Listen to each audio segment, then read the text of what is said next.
थोड़ा मैम नीचे कर दीजिए ना सब ठीक। हाँ बस लुक है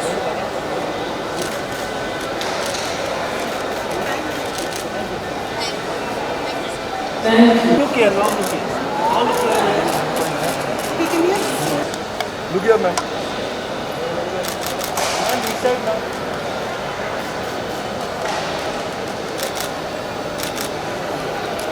Look, ma'am, center. Look here. Right. The theme of our campaign is to encourage women to embrace their individuality and not weigh themselves based on external standards of perfection. We hope the campaign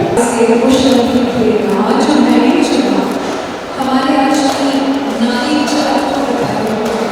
So these words are powerful, limitless, fearless. मुझे लगता है कि हर औरत को, हर लड़की को, छोटी सी बच्ची को ये याद रखना चाहिए कि she is powerful. उसमें हर तरह की स्ट्रेंथ है। हम आमतौर पर औरतों को अबला बोलते हैं, हम कहते हैं कि लड़की में हथी होती है, बेचारी होती है। पर क्या आपको ये नहीं लगता कि ये तो सिर्फ एक सोच है? अगर आप मन से मान लो कि मुझमें जान नहीं है तो आप बेजान से रहोगे। नारियों को दुर्गा का रूप किसी खास कारण से दिया गया है। हमें इतने सारे हाथ दिखाए गए हैं इसलिए क्योंकि औरतें ये मल्टीटास्कर्स, हम एक बार में 10 काम कर रहे हैं और बहुत अच्छी तरीके से कर रहे हैं कि हर एक कोई सिक्योर हो जाए हमारे काम को करके। हमें बहुत शक्ति है, लेकिन बस हमें ये जानने और मानने की ज़रूरत है that we are all powerful. हम सर्वशक्तिशाली हैं। जब हमें मान लेंगे तो फिर हमें कोई नीचा नहीं दिखा सकता, कोई हमें पीछे नहीं छोड़ सकता। हमें हक के लिए लड़ाई लड़नी नहीं पड़ेगी क्योंकि हमें अपना हक खुद मिलेगा, क्योंकि हम अपने हक के लिए खुद आगे चलकर रहेंगे। दूसरा, limitless। आमतौर पर हमारे परवरिश में कहीं ना कहीं ये शामिल ही होता है कि देखो लड़कियाँ ऐसे नहीं करती, लड़कियाँ वैसे नहीं करती, ऊँची आवाज़ में बात नहीं करती, जोर से नहीं हंसती। कभी कभी तो लोग बोलते भी नहीं है, लेकिन हम अपने आसपास के माहौल को देख के अपने आप को एक दायरे में बांध लेते हैं। दायरे किस बात के? जब आप दायरे से निकलोगे तभी तो नई चीज़ें सीखोगे, नए काम करोगे। ज़रूरी है ये जानना कि तुम्हारा इसके लिए शादी आता है। तू शादी है परवाज़ में काम तेरा, तू शादी है परवाज़ में काम तेरा, तेरे आगे आसमान ऊंचा और भी है। You are limitless। तो अपने आप को कभी किसी दायरे में मत डालो। और तीसरा, fearless। जब ये 3 शब्द मैं लिख रही थी ना, मैंने हस्बैंड से पूछ रही एक्चुअली कि ऐसा क्या है जो मुझ में है, जो मैं हूँ असल में। तो he said, तू सबके तो नहीं दिखती, तू हर चीज़ पूरा करने वालों में से हो, तुम सब सबके लिए बैठती ही हो। तो मैंने डीप से डाल दिया। फिर उन्होंने कहा लेकिन तो तुम गलती नहीं हो किसी चीज़ से। हाँ सच बात है, मैं fearless हूँ। मुझे इस बात का बिल्कुल डर नहीं लगता कि आज ये साड़ी लोगों को अच्छी नहीं लगी तो क्या होगा, आज मेरा मेकअप ठीक नहीं हुआ तो क्या होगा, मैं थोड़ी मोटी हो गई, थोड़ी पतली हो गई तो क्या होगा, लोग क्या कहेंगे। खास करके ये जो डर है लड़कियों को बहुत ज़्यादा सताता है कि दुनिया क्या कहेगी। फ्लैट्स पहन के चले गए तो लोग कहेंगे ज़्यादा फैशनेबल नहीं है, ज़्यादा नींद में घूमे तो लोग कहेंगे तो ज़्यादा क्लास करके घूम रही है। सर पीछे रहो यार साहब जी। फिर से लाइट चालू किया उसको। मैम जिससे ये भाई हमने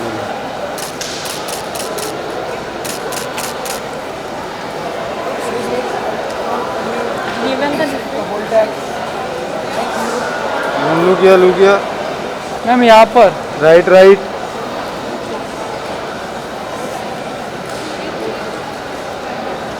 मैम 1 सेकंड। यस ठीक है क्या?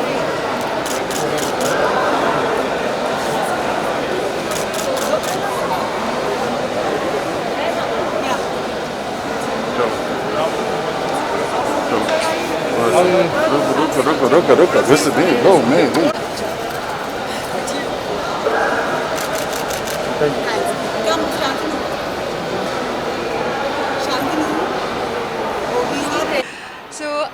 फीनिक्स मार्केट सिटी पे आई हूँ। यहाँ पे पावर वुमेन फिएस्टा चल रहा है और हैशटैग है एक खास, वे व्हाट मैटर्स, और ये बहुत ही अच्छा इनिशिएटिव है। यहाँ पे आके हम लोग एक ही मैसेज स्प्रेड करना चाह रहे हैं कि औरतों को अपने अस्तित्व को नहीं भूलना चाहिए। और ख़ास करके जो पहला सवाल मुझसे पूछा गया कि औरतें जो बाहर कामकाज करती हैं, ऐसी कौन सी चीज़ है जो कि उनके काम करते हुए भुला दी जाती हैं। Women generally when they work outside of their homes, उनके अंदर भी एक ये सोच होती है और परिवार के अंदर भी कि उन्हें आके घर भी संभालना है, खाना भी बनाना है, बच्चों की परवरिश के लिए भी वही जिम्मेदार हैं।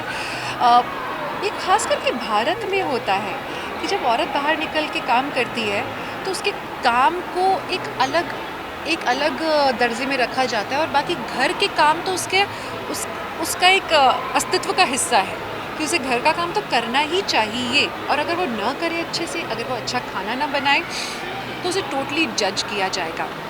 सो I think this should change. घर के सारे मेंबर्स को मिलजुल के काम करना चाहिए। So as the hashtag says, "Way what matters," what does the hashtag mean to you? Hashtag way what matters बहुत ही कमाल का हैशटैग बनाया है। आमतौर पे औरतें अपना वज़न देखती हैं, अपनी खूबसूरती से खुद की तुलना करती हैं, लेकिन वो ये भूल जाती हैं कि वो वैसे ही खूबसूरत हैं। उनकी शक्ल, त्वचा का रंग, बाल की length, lustre, weight is such a big issue. ये सब मायने नहीं रखता। मायने रखता है कि वो खुद से कितनी खुश हैं, क्या वो अपनी वैल्यू जानती है। हर इंसान के अंदर कुछ क्वालिटीज़ होती हैं और वो क्वालिटीज़ आपको हट कर अमेजिंग बनाती हैं। आप देखेंगे कोई बहुत सुंदर नहीं होगा, जो आजकल की सुंदर की परिभाषा है शायद उस परिभाषा पे फिट नहीं होता होगा, लेकिन फिर भी लोग उसकी इज़्ज़त करते हैं क्योंकि वो अपनी वैल्यू जानते हैं और जो उनकी क्वालिटीज़ हैं वो उसको हार्नेस करके आगे बढ़ते हैं, अपने पसंद के प्रोफेशंस चुनते हैं। बस उस पर ध्यान दो जो सच में मैटर करता है। Priyanka, we had the dignitaries walking in from the Prasad project. What are your thoughts on it and sharing the stage with them and for the kind work that they're doing towards the society? Valley का नाम क्या है? तंसा ना? Tansa. Tansa valley. Prasad organisation जो कि Tansa valley में काम कर रहे हैं, I am really appreciative of the work because वो बहुत अच्छा काम कर रहे हैं relating to sanitisation, women empowerment, sanitary napkins provide करना ताकि लड़कियां नियमित रूप से स्कूल्स तक पहुँचें। ये बहुत बड़ा इनिशिएटिव है। ऐसा लगता है कि सिर्फ 2 रुपये का सैनिटरी नैपकिन ही तो है, लेकिन ये किसी की ज़िंदगी बदल रहा है। बच्चियां स्कूल जा रही हैं, कल को वो बाहर निकल के काम करेंगी।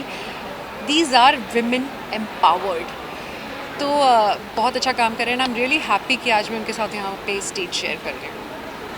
With respect to the hardships of a daily soap, the scrutiny of social media and balancing things, are there days when it gets too much for you? And if yes, what keeps you going?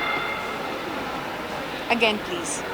So there are a lot of hardships being a TV celeb in daily soap, and there's social media. So how's the balance like for you, and what gets you going on the tougher days? Okay, सवाल ये है कि काम करते हुए अपने मुश्किल दिनों में मैं कैसे बैलेंस करती हूँ। इम्पॉर्टेंट ये है that you should always segregate your work from your personal life. That's very important because अगर आप अपने काम को घर लेकर आएंगे और उसमें आप परेशान रहेंगे, उलझे रहेंगे, तो घर का माहौल ख़राब होगा। और अगर घर की परेशानी अपने काम पर लेके जाएंगे तो काम का माहौल ख़राब होगा। Switch on and switch off करना बहुत इम्पॉर्टेंट है, बहुत ज़्यादा। सो काम को और घर को अलग अलग रखो तो दोनों खूबसूरती से मैनेज होंगे। And women are multitaskers. हाँ, तो काम के बीच में मैंने कई बार ये मेरे साथ एक्चुअली हुआ है कि वॉइस के स्टेज पे पीछे बैठी हूँ, एंकरिंग करने के लिए चढ़ने वाली हूँ और कुक को मैं इंस्ट्रक्शंस दे रही हूँ फ़ोन पे, सुनो आज खाना ये बनना है, और अरे सब्ज़ी मैं भी ऑर्डर कर देती हूँ शॉर्ट के बाद में, then I would come down and I would order sabzis etcetera. We can do it all, लेकिन प्रेशर नहीं लेना चाहिए कि अरे मैं इतना काम कर रही हूँ। Nothing, everything is manageable. Thank you.